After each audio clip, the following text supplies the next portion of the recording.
Assalamualaikum warahmatullahi wabarakatuh. Apa kabar warga Jakarta? Saya doakan semoga selalu sehat dan jangan lupa untuk selalu bahagia. Jumpa lagi dengan saya Amir tentunya di seputar Koja. Dan pada seputar Koja kali ini saya ingin mempersembahkan sebuah profil wilayah, yaitu RW 08 Kelurahan Koja, Kecamatan Koja, Jakarta Utara. Seperti apa profil RW 08? Berikut liputannya.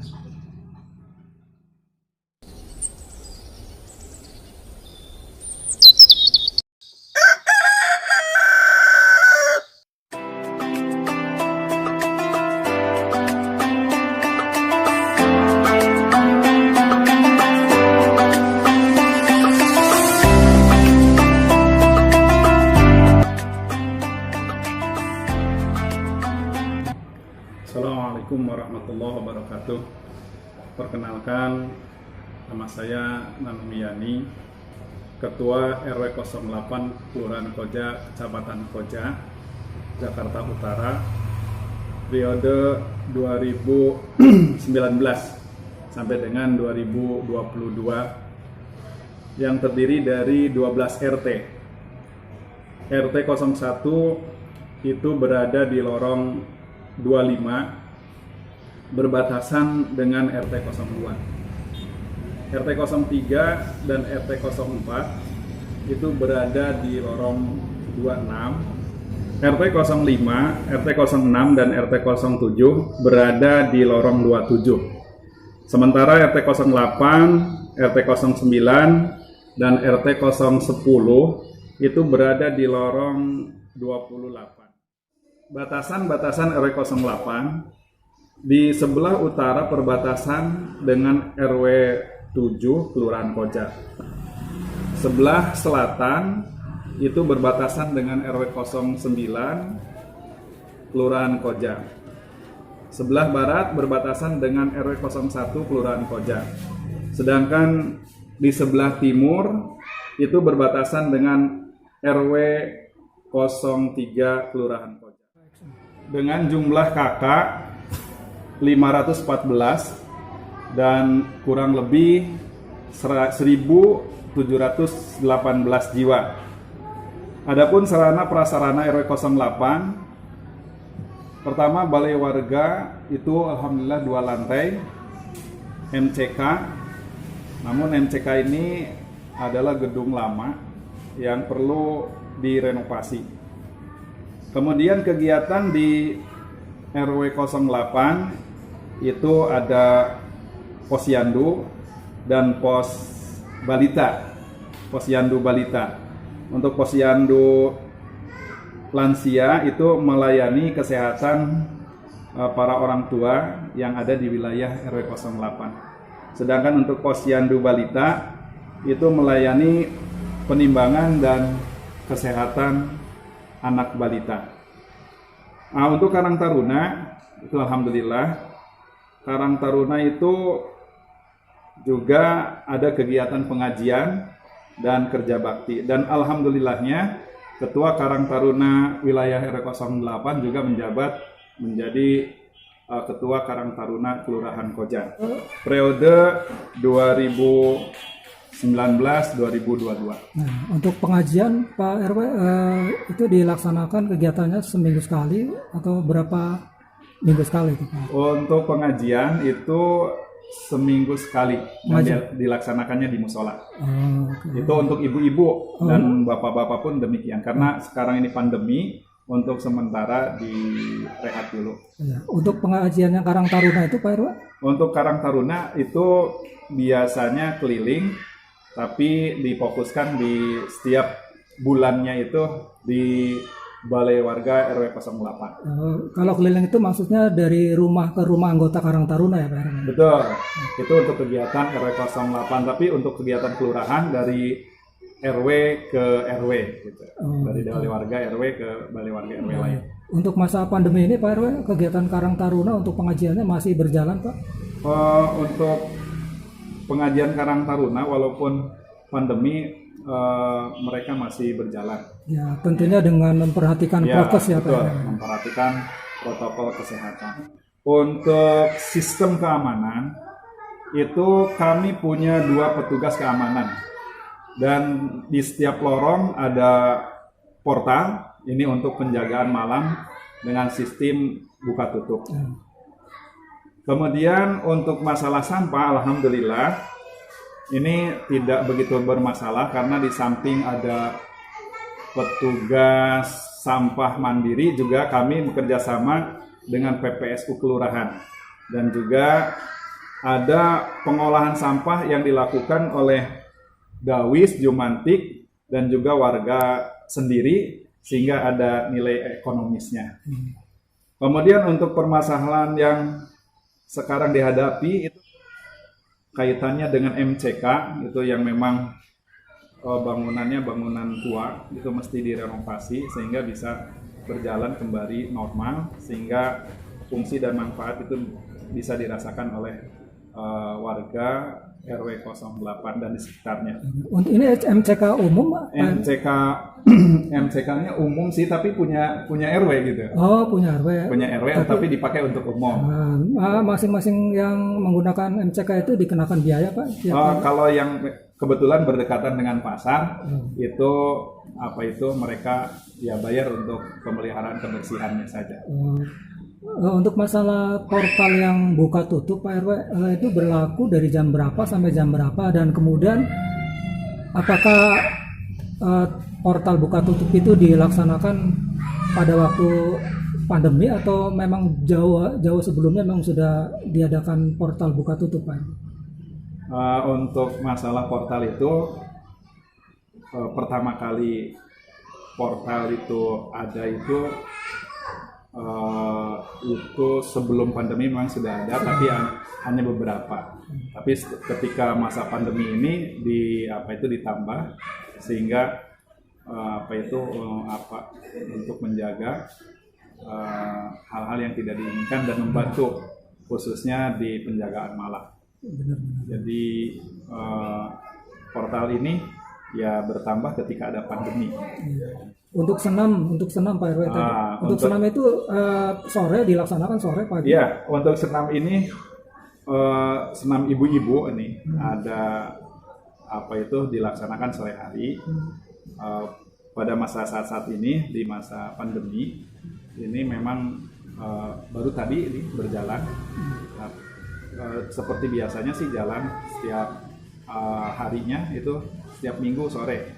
Itu dari jam 4 jam 4 sampai menjelang setengah 6. Jadi sebelum maghrib mereka sudah selesai untuk siap-siap sholat barangkali sholat maghrib.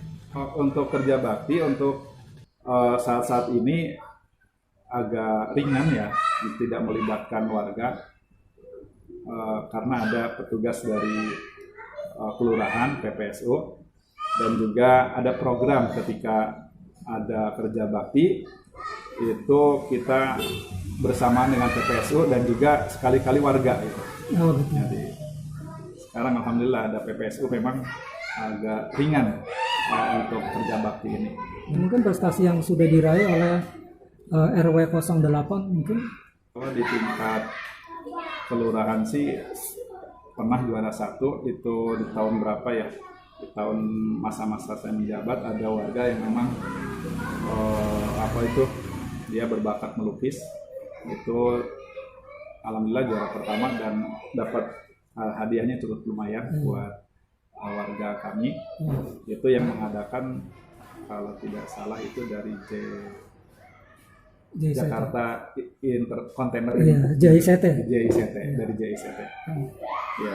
Untuk permasalahan secara keseluruhan Pak yang ada di RW 08 ini secara keseluruhan sih ya itu tadi permasalahan untuk untuk Karang Taruna terutama kami kan di wilayah belum punya lapangan olahraga. Jadi untuk sementara ini ada olahraga hanya tenis meja. Jadi tenis meja ini memang praktis digunakan bisa di jalan gitu, tapi penggunaannya itu pada waktu malam karena supaya tidak mengganggu lalu lintas jalan atau akses jalan ke rumah dan ke gang-gang. Jadi kami laksanakan untuk olahraga tenis meja itu pada malam hari. Dan kemarin sudah mencoba untuk menerobos ke dinas olahraga, itu mohon bantuan berupa ya tenis meja lagi, karena lapangan kita tidak punya, pusat dan lain sebagainya. Tapi berharap ini adalah lahan yang tidur itu di samping apa itu PJAK ya, PJKA ya, kereta api itu sebetulnya bisa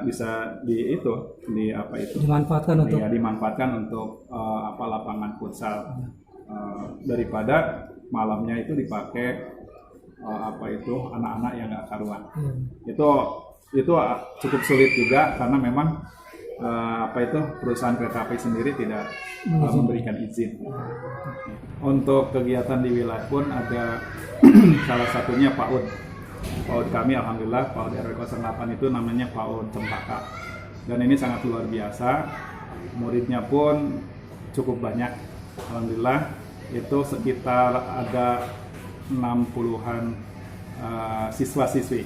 Dan ini siswa-siswi ini peserta didik ini ada yang dari wilayah kita sendiri RW 08, juga dari wilayah sekitar RW 08. Dan kegiatannya dilaksanakan di lantai 2. Di lantai 2 alhamdulillah itu untuk kegiatan PAUD. Lantai 2 pos RW.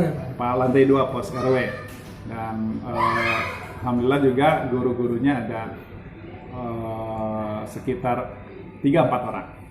Dan mereka juga cukup berkompeten di dalam pendidikan sesuai dengan ijazahnya. Ada yang dari PLB, ada yang dari sarjana PAUD, dan juga ada dari warga. Jadi kolaborasi dengan warga. Gitu. Satu hal yang menurut saya ini sesuatu yang luar biasa banget di RW 08. Saya dengar kalau wakil presiden kita rumahnya di wilayah RW 08 Pak RW. Iya betul, iya. Tadi saya lupa menyampaikan itu.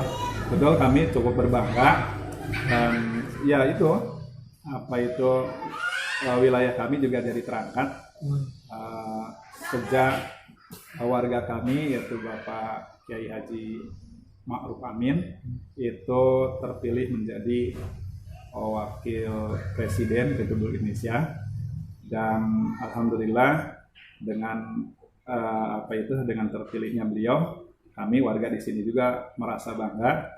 Dan mudah-mudahan ke depan juga bisa Pak Wakil ini bisa memperhatikan wilayah yang ada di RW 08. Benar. Tapi memang beliau KTP masih KTP RW 08 ya Pak? Ya betul. Sejak sejak beliau terpilih tetap alamat belum berubah karena memang belum ada laporan surat pengantar dan lain sebagainya ke RT maupun RW. Akan tetapi ketika pemilihan sih ya beliau tentunya persyaratan untuk menjadi calon wakil pada waktu itu kami juga menandatangani dari RT dan RW. Wah, ketemu dengan Pak Wakil Presiden iya, pada waktu itu. Alhamdulillah luar biasa. Dan kemarin pun ya ada sedikit banyak ketika menjelang Idul Fitri itu ada ya bantuan-bantuan yang memang kami berterima kasih. Dan semoga kedepannya juga itu bantuan itu bisa ditingkatkan dan juga bisa berkesinambungan. Amin. Nah, kemudian di masa-masa pandemi ini memang kami pengurus wilayah ya agak ekstra pengawasan, ekstra keamanan dan juga ekstra kesehatan. Sehingga pada akhirnya kami pengurus wilayah RW 08 itu menghimbau di masa pandemi ini agar selalu sabar, terus berdoa dan juga terus tingkatkan iman dan imun. Imun itu artinya prokes itu selalu dijaga agar insya Allah pandemi 19 ini bisa berakhir dan bisa kembali kita aktivitas hidup kembali seperti biasa dan normal. Ya, demikian profil RW 08 yang dapat kami sampaikan. Semoga bermanfaat. Assalamualaikum warahmatullahi wabarakatuh.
Oke sobat, demikian profil wilayah RW 08. Semoga bermanfaat buat sobat semua.